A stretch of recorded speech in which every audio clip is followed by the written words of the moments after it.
르네상스 미술에 대해서 살펴보겠습니다. 르네상스 미술은 이전의 신 중심에서의 탈피를 뜻합니다. 르네상스 시대는 크게 세 가지로 나뉘는데 초기 르네상스, 전성기, 후기 르네상스로 나눕니다. 르네상스는 14세기 유럽 전역에 나타난 획기적인 미술 형태입니다. 이전의 신 중심의 미술에서 벗어나 휴머니즘의 바탕을 두고 그리스, 로마 시대의 부활을 꿈꾸며 나타난 미술입니다. 르네상스라는 말은 재생을 뜻하며 그 본질은 사상, 문학, 미술, 건축 등 다방면에 걸쳐 일어났습니다. 이탈리아의 피렌체를 중심으로 시작하여 전 유럽의 양식이 되었습니다.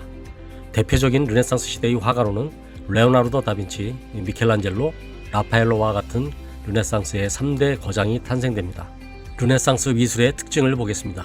중세 신을 중심으로 발전하였던 미술에서 드디어 중세기의 마감을 알리고 근대 미술의 출발을 알리는 의미를 지니고 있습니다. 이 시기에 유화가 발명이 되고 인체 해부학과 원근법의 발전으로 한층 더 미술에 다가갈 수 있게 됩니다. 르네상스의 세 시기 중에서 초기 르네상스를 보겠습니다. 배경은 십자군 전쟁과 중산층의 발전, 또 마틴 루터의 종교개혁, 1000년 동안에 이어진 서양 미술사의 암흑기라고 하는 신중심의 기독교로부터의 속박에서 벗어나 비로소 인간 중심의 미술과 건축 등 새로운 변화의 시기가 시작이 됩니다. 피렌체, 베네치아가 중심이 되어 이후 전 유럽으로 퍼져나갑니다. 초기 르네상스 시대의 미술의 특징은 인간의 이성의 바탕을 두고 현실적이고 객관적인 묘사에 치중한다는 특징이 있습니다. 날카롭고 명확한 윤곽선을 사용하여 대상을 사실적으로 표현합니다. 인물의 표정이나 자태에 대한 현실감을 부여하며 그림의 균형과 질서를 반영합니다. 초기 르네상스의 대표적인 화가는 조토, 마사초, 보티첼리 등이 있습니다. 먼저 조토를 보겠습니다. 조토는 르네상스 미술의 선구자로 불리우죠. 조토는 이전의 고딕, 비잔티움 양식의 마지막과 르네상스 시대의 시작을 함께한 사람이었습니다. 그는 정면만 그리는 것에서 벗어나 측면과 후면을 묘사하면서 공간감을 만들어내고 단축법과 투시법, 명암을 이용해 인물의 감정과 역동적인 동작을 최초로 표현하였습니다. 두 번째, 마사초. 마사초는 젊은 시절부터 피렌체에서 조토의 작품을 따라 그리며 성장했습니다. 당시 유명 화가들을 만나면서 원근법이라는 신기술을 배우고 이후 로마, 그리스 작품의 영향을 받게 됩니다. 이 시기부터 그는 화려한 장식의 예전 고딕 양식에서 벗어나 자연스럽고 사실적인 묘사에 집중하게 됩니다. 세 번째 화가 보티첼리. 초기 르네상스 시대의 가장 유명한 화가로 다른 초기 화가들과는 달리 작품의 장식성을 중요시하고 상징적인 체계를 작품에 적용, 감동적이고 생기 넘치는 인물들을 조화롭게 표현하는 재능이 있었다고 알려져 있습니다. 비너스의 탄생, 봄, 이 두 작품이 대표작입니다. 초기 르네상스의 대표적인 작품들을 보겠습니다. 조토가 그린 에도, 마사초가 그린 성삼위일체, 그리고 유명한 그림이죠. 보티첼리가 그린 비너스의 탄생이 있습니다. 두 번째, 전성기 시대의 르네상스. 배경, 자연과학이 발달하면서 해부학과 원근법이 활발하게 활용이 되었습니다.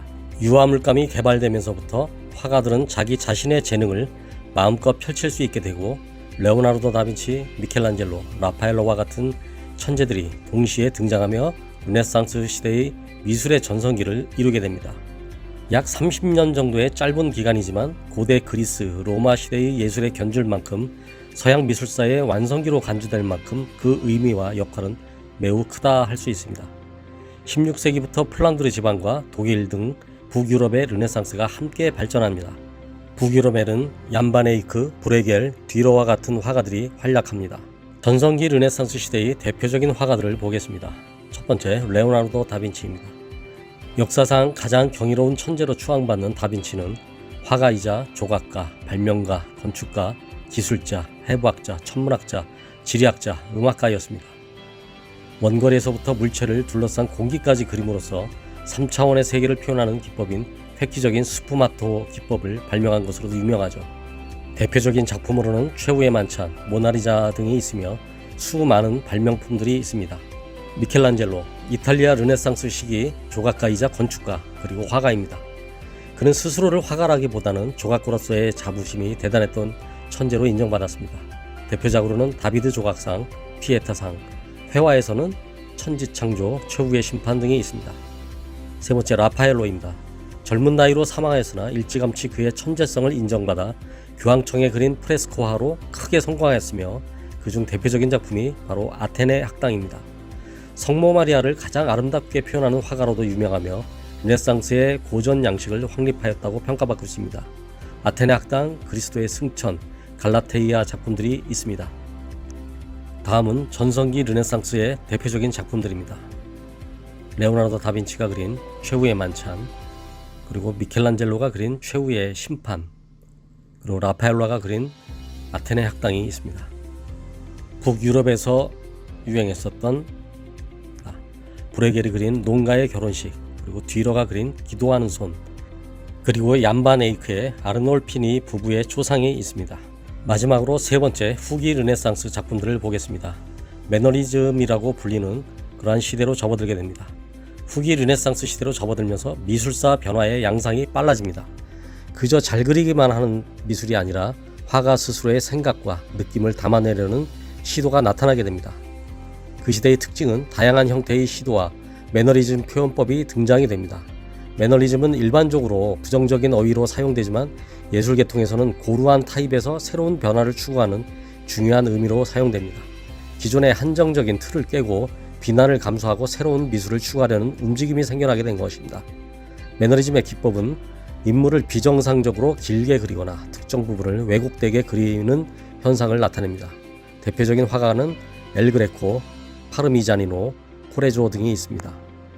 후기 르네상스 시대의 대표적인 작품들입니다. 엘 그레코가 그린 베드로의 눈물, 파르미자니노의 볼록 거울의 자화상, 그리고 코레조가 그린 에케 호모라는 작품입니다. 이상 르네상스 시대의 미술을 살펴봤습니다. 오마이 갤러리였습니다.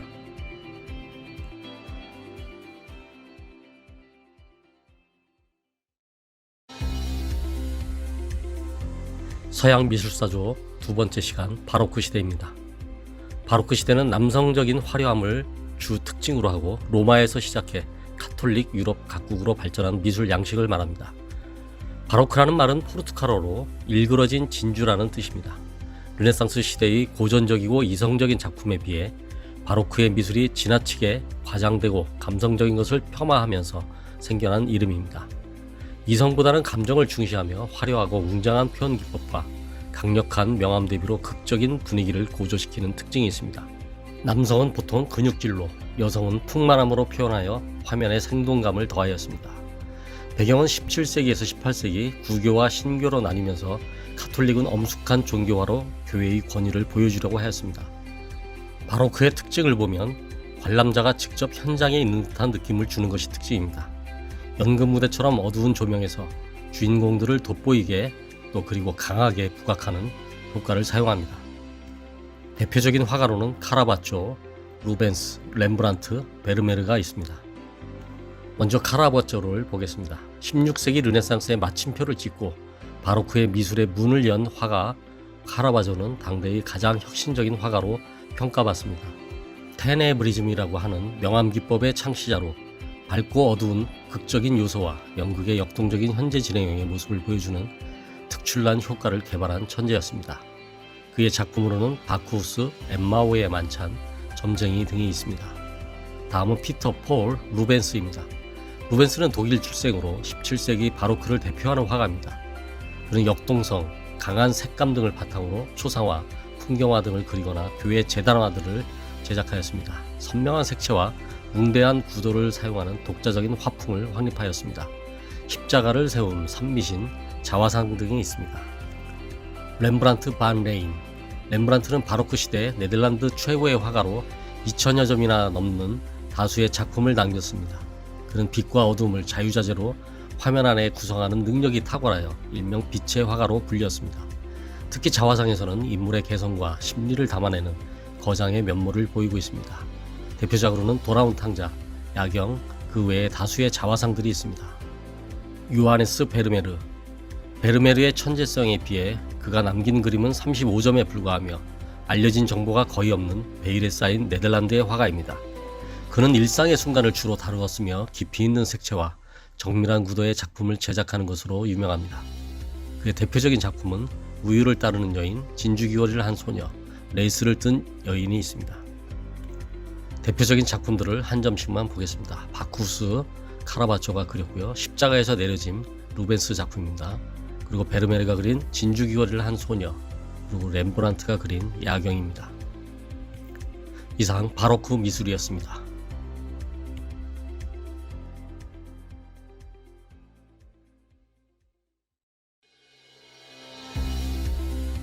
손에 잡히는 서양 미술사 세 번째 시간입니다. 프랑스식 고전주의. 바로크의 물결에도 독자적인 양식을 고수하다. 당시의 철학적인 분위기와 루이 14세에 의한 정치적 경제적 안정은 프랑스를 바로크의 물결에도 휩쓸리지 않는 독자적인 양식을 유지하도록 하였습니다.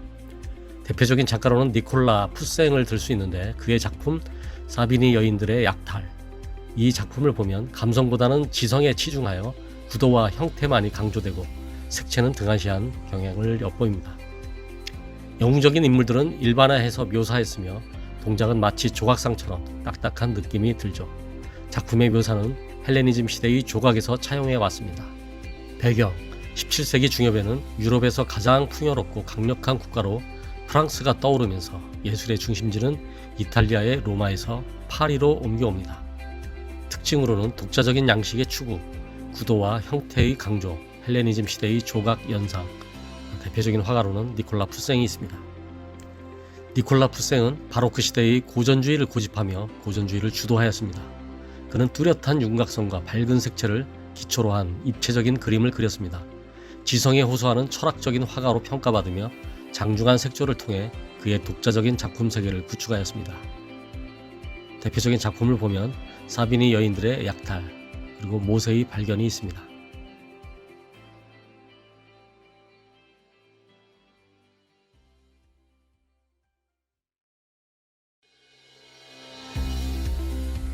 손에 잡히는 서양 미술사 시리즈 네 번째 시간입니다. 로코코 미술, 귀족과 상류사회를 위한 예술. 프랑스 상류사회의 자유와 사치를 섬세하고 우아하며 여성적으로 표현. 바로크 시대에 루이 14세가 죽고 왕권이 약해지자 귀족들이 득세하면서 그들의 저택을 화려하고 세련되게 꾸미기 위한 목적으로 미술이 발전하게 되는데 그 미술이 곧 로코코 미술입니다. 내용은 주로 귀족 중심의 화려한 생활상을 여성스럽고 화려하게 묘사하였습니다. 로코코의 미술 양식은 매우 시적이며 서정적이지만 오직 귀족들만을 위한 사치와 향락의 미술로 치부되어 곧 다른 시대의 미술을 예고하게 됩니다. 배경, 왕권이 약해지면서 귀족들의 힘이 과시되는 가운데 이들을 위한 새로운 장식적인 미술이 나타나게 됩니다.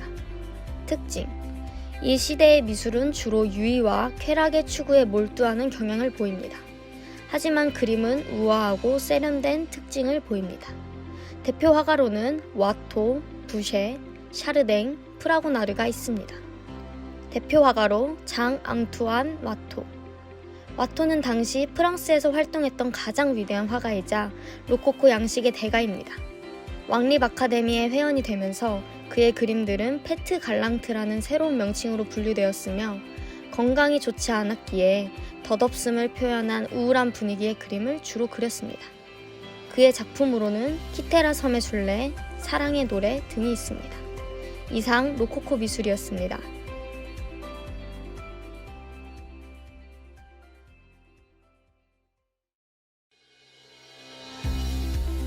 손에 잡히는 서양 미술사 시리즈 다섯 번째 시간입니다.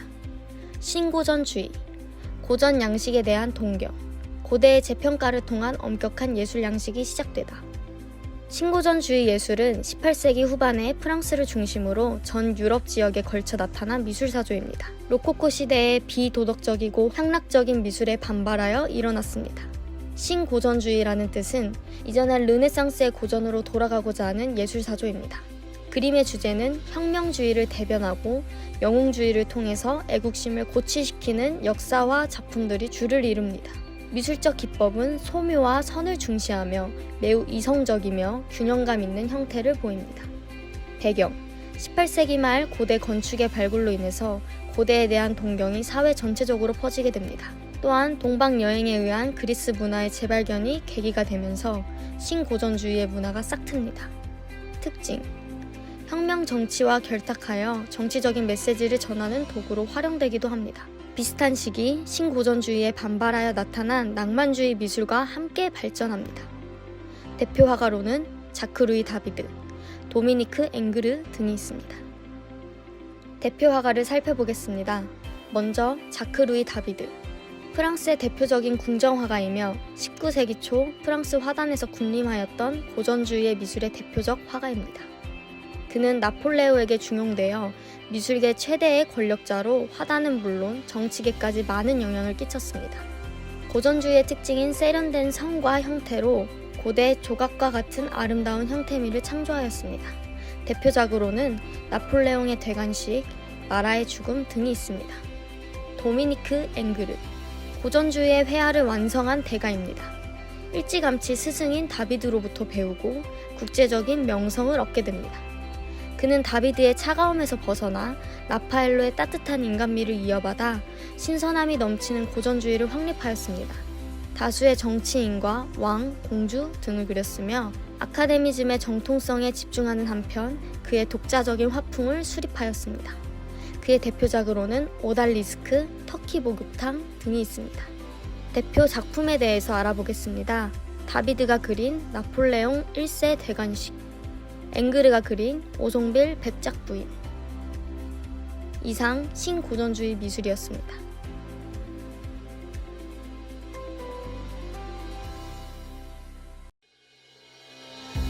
손에 잡히는 서양 미술사 시리즈 6번째 시간입니다. 낭만주의, 이상과 현실 사이, 인간의 개개인의 감상적인 정서를 중시. 낭만주의 미술의 주제는 엄격함이 아닌 다소 자유분방한 분위기 하에서 전설적이거나 이국적인 것, 자연적인 주제를 주로 다뤘습니다. 표현 방식은 역동적이고 극적인 움직임 등을 강렬한 색채로 표현하였으며 이를 통하여 인간 개개인의 감수성을 드러내고자 하였습니다. 낭만주의는 고전주의와 동시대의 양대 산맥으로 존재하면서도 서로 정반대의 미술 경향을 보입니다. 배경: 지나치게 차가운 형식주의적인 고전 미술에서 벗어나 동적인 인간의 감정을 표현하고자 하는 분위기가 만들어졌습니다. 특징: 낭만주의는 후에 일어날 사실주의와 인상주의에 큰 기여를 하게 됩니다. 대표 화가로는 들라크루아, 제리코, 고야, 프리드리히 등이 있습니다. 대표 화가 살펴보겠습니다. 외젠 들라크루아. 고전주의 미술에 대항하였던 낭만주의 미술의 대가입니다. 그의 작품의 특징은 고전주의에서부터 바로크, 낭만주의적 요소에 이르기까지 폭넓은 요소를 갖추고 있다는 것입니다. 이후에 두껍게 칠하는 임파스토 기법이나 새로운 채색 기법 등으로 인상주의 화가들에게 큰 영향을 주기도 합니다. 그의 작품으로는 민중을 이끄는 자유의 여신, 단테의 배 등이 있습니다. 제리코. 그를 이상적인 낭만주의자로 보기보다는 선구적인 모더니스트로 보는 시각이 많습니다. 그는 그 시대의 사건을 극적으로 구성하여 표현하는 재능을 보였으며 격정적인 빛과 그림자, 운동감, 선명한 색채 등을 도입해 철저한 고증의 비극적인 정감을 더했습니다. 그의 작품으로는 메두사의 뗏목, 돌격하는 경기병 등이 있습니다. 낭만주의의 대표 작품들을 살펴보겠습니다. 들라크루아가 그린 민중을 이끄는 자유의 여신, 제리코가 그린 메두사호의 뗏목이 있습니다. 이상 낭만주의 회화였습니다.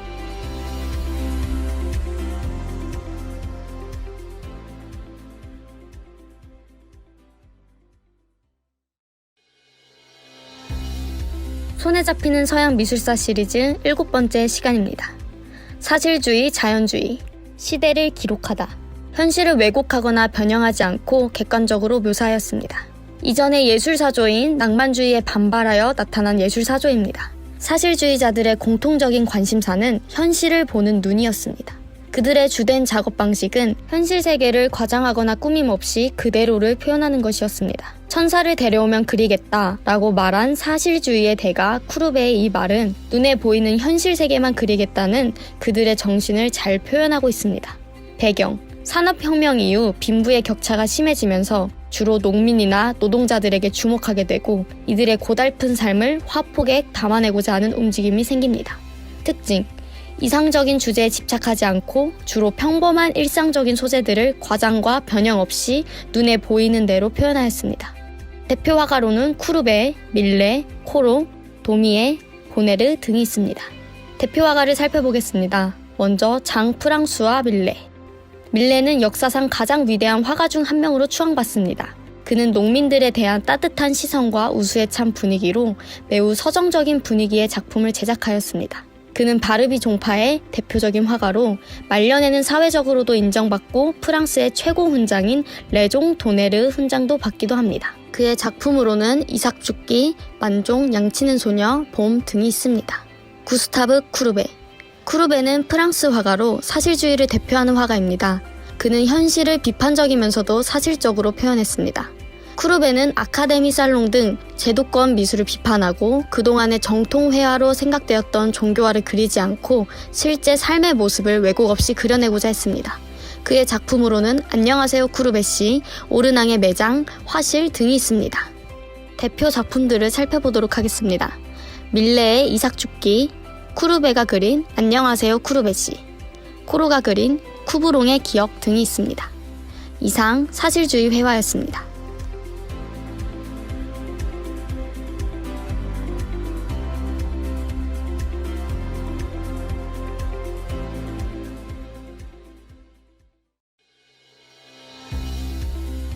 손에 잡히는 서양 미술사 시리즈 8번째 시간입니다. 인상주의, 빛과 색채의 마술, 순간적으로 변화하는 자연의 색채를 포착. 빛이 사물에 닿았을 때 순간적인 색채의 변화를 포착하려는 미술 양식을 인상주의라고 합니다. 눈에 보이는 순간을 그대로 그린다는 인상주의의 정신은 그동안의 모든 전통적인 회화 기법을 거부한 파격적인 움직임이었습니다. 빛의 반사에 따라 시시각각 변하는 대상을 재빠르게 그려내며 팔레트에서 색을 섞기보다는 직접 캔버스 위에 색을 섞어가며 빛이 물체에 닿아서 나타내는 인상을 표현하는 데 주력했습니다. 배경 19세기 카메라가 발명되면서 더 이상 정밀하게 그림을 그리는 것이 별다른 의미를 갖지 못하게 되고 기차가 발명이 되면서 실내에서 그림을 그리던 화가들이 이제를 들고 야외로 나가 직접 자연을 그리게 됩니다. 특징 색채와 빛을 통해 찰나의 시각적 감각을 표현함. 형태보다는 색채를 중시하여 대상이 뚜렷하지 않았습니다. 이후 표현주의, 입체주의, 초현실주의 등 현대 미술의 포문을 여는 계기가 됩니다. 대표 화가로는 마네, 모네, 르누아르, 드가 등이 있습니다. 대표 화가를 살펴보겠습니다. 에두아르 마네. 인상주의를 태동시킨 인상주의의 아버지로 불리웁니다. 그동안 전통처럼 여겨졌던 입체감과 원근법을 무시하고 배경은 어둡게 하고 앞에 사물은 밝게 표현하는 방식으로 빛에 강약을 주는 시도를 하였습니다. 풀밭 위의 점심, 올랭피아 등 파격적인 작품을 출품하여 세상으로부터 조롱을 받기도 하지만 그의 혁신적인 시도는 인상주의의 문을 여는데 지대한 영향을 미치게 됩니다. 풀밭 위의 점심, 올랭피아, 피리 부는 소년, 그의 작품입니다. 그 다음으로는 에드가 드가. 드가는 인상주의의 대가로 인정받았으나 드가 자신은 정작 사실주의자로 불리우길 원하였습니다. 그는 순간적인 포즈 묘사에 매우 뛰어났으며 그런 재능으로 주로 발레리나나 서커스와 같이 움직임이 많은 대상을 화폭에 담아냅니다. 무대 위의 화려한 모습도 그렸지만 무대 뒤에서의 고된 무희들의 모습에도 많은 관심을 가졌습니다. 그의 대표작으로는 무용수업, 무희들, 아라베스크의 끝남 등이 있습니다. 클로드 모네. 모네는 인상파의 창시자로 불리웁니다. 그의 작품 인상해돋이에서 인상주의라는 이름이 생겨나기 시작합니다. 이전에 없었던 파격적이고 대담한 인상주의의 화법으로 화단에 도전장을 냈지만 그 역시 그림을 대충 그린다는 조롱을 받게 됩니다. 하지만 그 이후로 가장 사랑받는 화가 중 한 명으로 인정받게 됩니다. 모네는 영원한 인상주의자로 평가받습니다. 그의 작품으로는 인상해돋이, 수련연작, 양산을 쓴 부인 등이 있습니다. 피에르 오기스트 르누아르. 르누아르는 부드럽고 따뜻한 색채의 사용으로 늘 행복한 그림을 그리는 것으로 유명합니다. 주로 여성들과 아이를 주제로 즐겨 그렸으며 빛과 그림자의 조화로 인물들을 생기 있게 표현하였습니다. 르누아르의 작품은 태교에도 좋다고 알려져 있습니다. 그의 작품으로는 피아노 치는 소녀, 테라스에서, 물랭드라 가레트 등이 있습니다. 인상주의의 대표 작품들을 살펴보겠습니다. 마네가 그린 풀밭 위의 점심 식사, 모네가 그린 인상해돋이, 드가가 그린 무용수업, 르누아르가 그린 피아노 치는 소녀들이 있습니다. 이상 인상주의였습니다.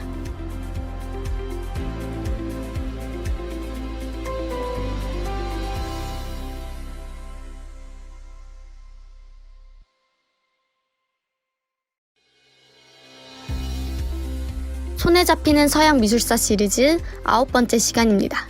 신인상주의, 과학적 방법의 인상주의, 인상주의 기법에서 더욱 과학적으로 진화한 회화. 신인상주의는 인상주의를 좀 더 과학적인 방법으로 업그레이드하고자 한 예술사조입니다. 인상주의에서는 팔레트나 캔버스에 직접 물감을 섞었지만 신인상주의의 화가 쇠라는 색의 혼합은 관람자의 눈 위에서 직접 일어나야 한다고 믿고 광학이론과 색채학에 따른 색채 분할을 구현하였습니다. 이를 시행하는 방법이 이른바 점묘법이라는 획기적인 방법으로 화폭의 원색의 점을 무수히 찍어서 그 점들이 모여서 원하는 혼합색을 내는 기발한 방법으로 작업을 하였습니다. 배경: 물감을 섞을수록 탁해지고 명도가 떨어지는 문제를 해결하기 위해 새로운 과학적이고 체계적인 방법이 필요하다고 생각하였습니다. 특징: 인상주의 화법과는 구별되는 과학적 방법으로 인상주의를 넘어서고자 하였습니다. 대표 화가로는 쇠라, 신약, 크로스 등이 있습니다. 신인상주의의 대표 화가를 살펴보도록 하겠습니다. 조르주 쇠라. 쇠라는 신인상주의를 개척한 프랑스 화가입니다. 그는 색채학과 광학이론을 미술에 적용시킨 점묘화 기법의 개발로 순수색의 분화를 추구하였습니다. 또한 미술을 과학적으로 체계화시키는 계기를 만들었습니다. 이전의 인상파가 무시한 화면의 조형 질서를 다시 구축한 점에서 의의가 깊습니다. 그의 대표작으로는 라 그랑자트 섬의 일요일 오후와 아스니에르의 물놀이 등이 있습니다. 폴 신약. 신약은 신인상주의를 이론화하고 실천하여 새로운 회화 언어를 후대에 알린 사람입니다. 방고흐를 만나 교류하며 고흐는 신약의 분할주의의 영향을 받기도 합니다. 신약 역시 다른 신인상파 화가들과 같이 20여 년 동안은 인정받지 못하다가 후에 신인상주의의 대가로 인정받게 됩니다. 그의 작품으로는 우물가의 여인들, 레 장드리 강가, 에르블레의 샌강 등이 있습니다. 대표 작품 살펴보도록 하겠습니다. 조르주 쇠라가 그린 라 그랑드 자트 섬의 일요일 오후, 신약이 그린 우물가의 여인들. 이상 신인상주의 회화였습니다.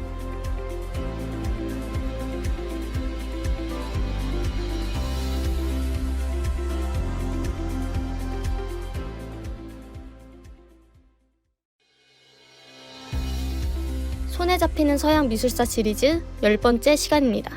후기 인상주의, 내면 표현에 집중한 인상파, 이성적인 묘사가 아닌 주관적인 개성을 표현. 후기 인상주의는 인상주의에서 출발했지만 그 내용에 있어서는 오히려 탈인상주의, 즉 인상주의로부터의 벗어난 새로운 출발을 꿈꾸는 데서 시작이 됩니다. 이때부터는 작가 한 명 한 명이 독특하고 새로운 개성으로 활동을 하면서 인상주의의 이후에 새로운 작가군을 일컫는 용어로도 쓰입니다. 세잔, 고갱, 고흐 등의 화가들이 후기 인상주의의 주요 화가들로 등장하면서 근현대미술의 효시가 되는 새로운 물결을 만들어내는 계기가 됩니다. 배경: 신인상주의가 지나치게 이성적이어서 화가 개인의 풍부한 감정 표현이 어렵다는 한계로 인해 등장하였습니다. 화가의 감정 표현의 중요성을 내세우며 등장하였습니다. 특징: 더 이상 인상주의에 머물지 않고 과감하게 화가 자신의 개성을 그림에 투영하는 방식으로 그립니다. 후기 인상주의의 대표 화가 살펴보도록 하겠습니다. 폴 세잔. 근대 회화의 아버지로 불리우는 세잔을 빼고는 현대미술을 논할 수 없습니다. 폴 세잔은 현대미술의 모든 개념의 시초가 되었고 그에게 영향을 받아 앙리 마티스, 파블로 피카소, 바실리 칸딘스키, 한스 마이어까지 화풍과 장르를 넘나들며 모든 현대미술의 거장들이 그를 아버지로 여기고 있습니다. 세잔은 어려서부터 화가를 꿈꾸었으나 그의 아버지는 그의 꿈을 완강히 반대하였다고 합니다. 그의 작품으로는 사과와 오렌지, 생 비투아르의 산, 바구니가 있는 정물 등이 있습니다. 폴 고갱. 고갱은 문명세계의 혐오를 느끼고 남태평양의 타히티 섬으로 가서 원주민의 건강함과 강렬한 색채를 지닌 고갱만의 예술을 완성시켰습니다. 눈에 보이는 자연과 대상들을 그리되 원시적인 색상의 추구와 순수한 본연의 색채로 표현하는 것이 고갱만의 매력입니다. 미개한 미술세계의 발견을 통해 미의 다양성을 보여주었습니다. 고갱이 그린 대표작으로는 아레아레아, 이아 오라나 마리아, 타히티의 여인들 등이 있습니다. 다음으로 후기 인상주의 하면 빼놓을 수 없는 화가죠. 빈센트 반 고흐. 반 고흐는 1853년 3월 3일 네덜란드 브라반트 지방의 준 베르트에서 태어났습니다. 영혼의 화가로 불리우는 빈센트 반 고흐는 국내는 물론 전 세계적으로 가장 사랑받는 화가입니다. 하지만 살아생전에 단 한 점의 그림을 팔았을 만큼 무명이었으며 혹독한 가난과 싸우고 정신질환과 마주하면서도 화가의 꿈을 포기하지 않고 37세 젊은 나이에 사망할 때까지 수많은 걸작들을 남기게 됩니다. 고흐의 짧고 굵은 특유의 화법으로 전 세계 팬들을 열광시켰으며 지금 그의 그림은 세상에서 가장 비싼 그림으로 거래되며 사후 그의 천재성이 평가되고 있습니다. 고흐의 그림은 후대 미술가들에게도 많은 영향을 주었고 역대 미술계에 커다란 획을 그은 미술가였습니다. 그의 대표작으로는 해바라기, 밤의 카페 테라스, 별이 빛나는 밤에, 자화상 등이 있습니다. 후기 인상주의의 대표 작품들을 살펴보도록 하겠습니다. 세잔이 그린 사과와 오렌지, 고갱이 그린 타히티의 여인들, 반 고흐가 그린 해바라기. 이상 손에 잡히는 서양 미술사 시리즈 후기 인상주의였습니다.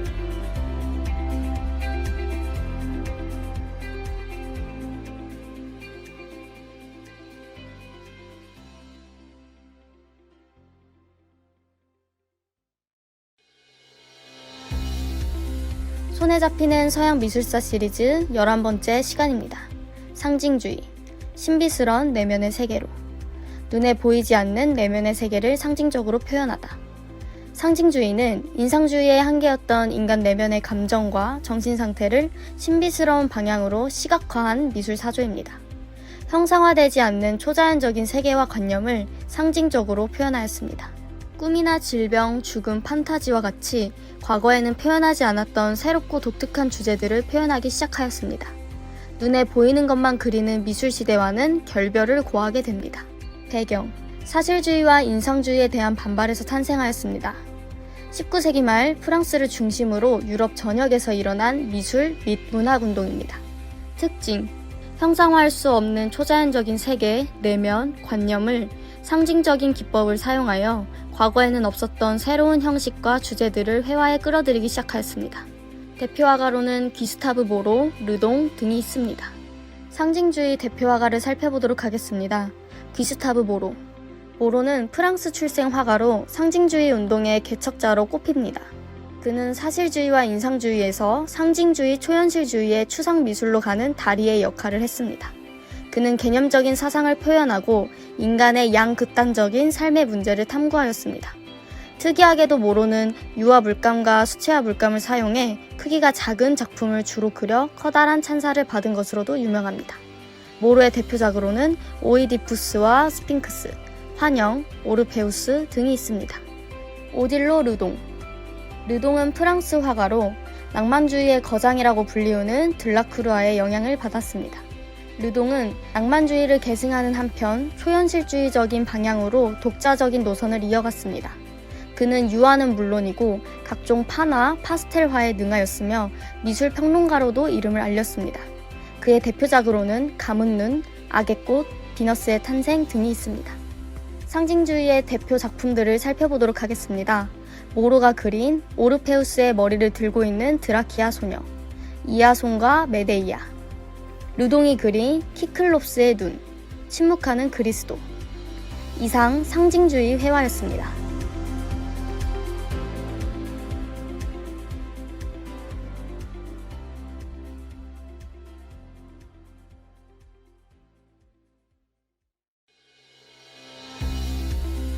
손에 잡히는 서양 미술사 시리즈 12번째 시간입니다. 표현주의, 주관적인 감정을 표현, 낡은 미술을 부정, 색채와 구도, 형태를 과장하거나 생략. 표현주의는 20세기 초에 일어난 전위 예술 운동입니다. 기존의 낡은 미술을 부정하고 새로운 형식의 미를 창조하고자 하였습니다. 작가의 주관적인 표현이 핵심 주제가 되었으며 과거의 전통적 미술의 개념을 의도적으로 파괴하고 왜곡함으로써 표현주의적 미를 모색하였습니다. 이들은 예술의 진정한 목적을 감정과 감각의 직접적인 표현이라 보고 기존 회화의 모든 구도나 형태 등을 과장하거나 생략하는 방법을 취하였습니다. 배경, 20세기 초 프랑스에서 야수주의가 시작될 때 독일에서는 표현주의가 시작됩니다. 특징, 표현주의의 대상은 주로 고독, 공포감, 고뇌와 같은 주제를 극단적인 방식으로 표현하였습니다. 대표 화가로는 구스타브 클림트, 에드바르 뭉크가 있습니다. 표현주의의 대표 화가 살펴보도록 하겠습니다. 첫 번째, 구스타브 클림트. 황금색 아름다움으로 유명한 오스트리아의 화가입니다.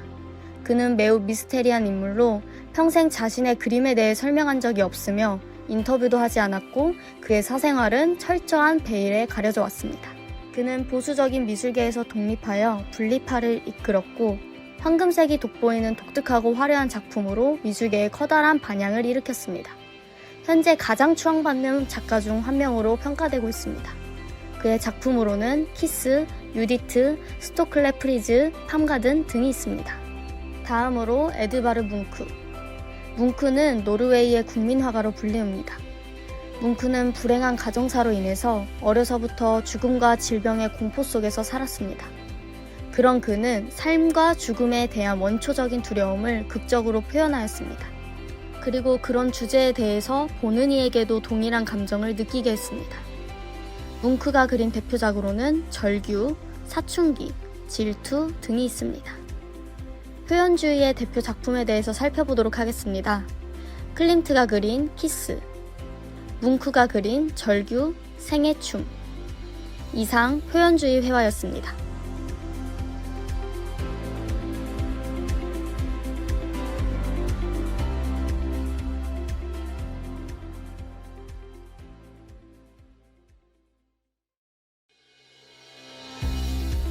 손에 잡히는 서양 미술사 시리즈 13번째 시간입니다.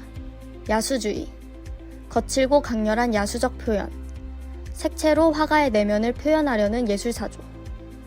이전에 인상주의가 색채로 자연을 표현하는 것이라고 할 때 야수주의에서는 색채로 화가의 내면을 표현하고자 했던 새로운 예술사조입니다.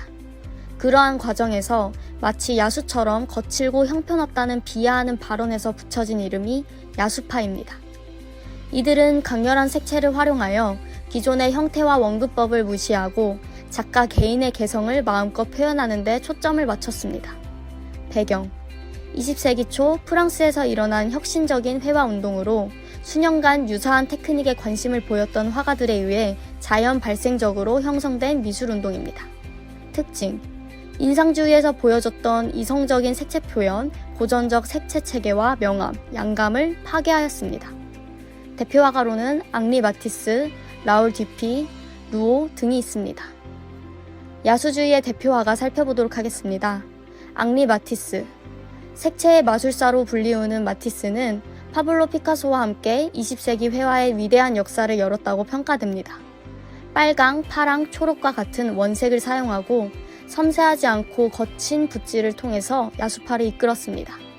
그의 말년에는 종이 오리기를 통한 콜라주 기법의 다양한 작품들을 남겼습니다. 그의 대표작으로는 춤, 붉은 조화, 금붕어, 재즈, 왕의 슬픔 등이 있습니다.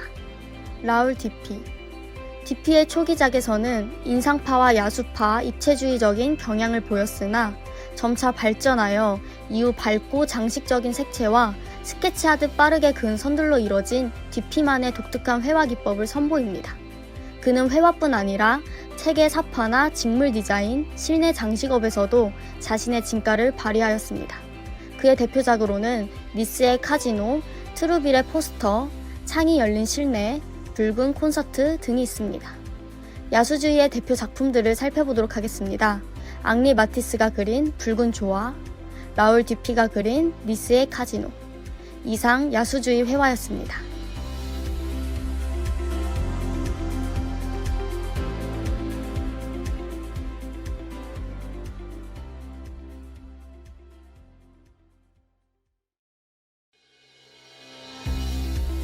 손에 잡히는 서양 미술사 시리즈 마지막 시간입니다. 입체주의, 큐비즘, 세잔의 후계자를 자처함. 입체주의 화가들은 사물의 본질을 제대로 꿰뚫어 보기 위해서 후기 인상파 화가 중 하나였던 세잔에 주목하고 세잔이 주장했던 본질을 보는 시각을 받아들임으로써 입체주의를 완성하기에 이릅니다. 입체주의는 다양한 시점의 장면들을 한 화면에 담아서 대상의 본질적인 부분을 파악하고자 하였습니다. 이는 르네상스 이후 이어져 온 단일 시점에 의한 원근법을 뿌리채 뒤엎는 파격적인 시도였으며 현대미술의 특징을 잘 표현하는 것으로 볼 수 있습니다. 배경: 표현주의가 너무 극단적인 색채 표현에만 집착하고 사물의 본질을 제대로 보지 못한다고 평가하였습니다. 이를 극복하고자 하는 새로운 시도가 일어나게 되는데 그게 입체주의입니다. 특징: 원근법을 포기하고 사물을 바라보는 시각을 다시점으로 바라보며 한 화폭에 담아내었습니다. 기존의 선이나 면을 원통형, 입방형, 원추형으로 대신 사용하는 특징을 보입니다. 대표 화가로는 파블로 피카소, 조르주 브라크가 있습니다. 입체주의의 대표 화가 살펴보도록 하겠습니다. 파블로 피카소. 입체파를 대표하는 스페인의 천재화가 피카소는 20세기 미술계의 일대 혁명을 일으키며 미술사의 흐름을 바꿔놓습니다. 그는 회화뿐 아니라 생활 도자기나 조각 등 다양한 분야에서도 독창적인 입체주의의 시도로 수많은 작품을 남겼습니다. 우리나라의 6.25 전쟁을 다룬 한국학살이라는 작품으로도 유명합니다. 그의 대표작으로는 아비뇽의 처녀들, 우는 여인, 꿈, 게르니카 등이 있습니다. 조르주 브라크. 브라크는 근대 프랑스 회화의 아버지로 불리울 만큼 커다란 영향력을 가진 작가입니다. 피카소와 함께 입체주의, 큐비즘을 창시하고 발전시켰으며 비록 피카소의 큰 그늘에 가려지기도 했지만 입체파 초기의 혁명적인 실험 정신은 브라크에게서 나온 것이라고 평가되고 있습니다. 그의 대표작으로는 에스타크의 풍경, 거대한 나부, 바이올린과 파이프, 거실 등이 있습니다. 입체주의의 대표 작품들을 살펴보도록 하겠습니다. 피카소가 그린 우는 여인, 브라크가 그린 둥근 테이블. 이상 입체주의였습니다. 그동안 손에 잡히는 서양 미술사를 사랑해주셔서 감사합니다.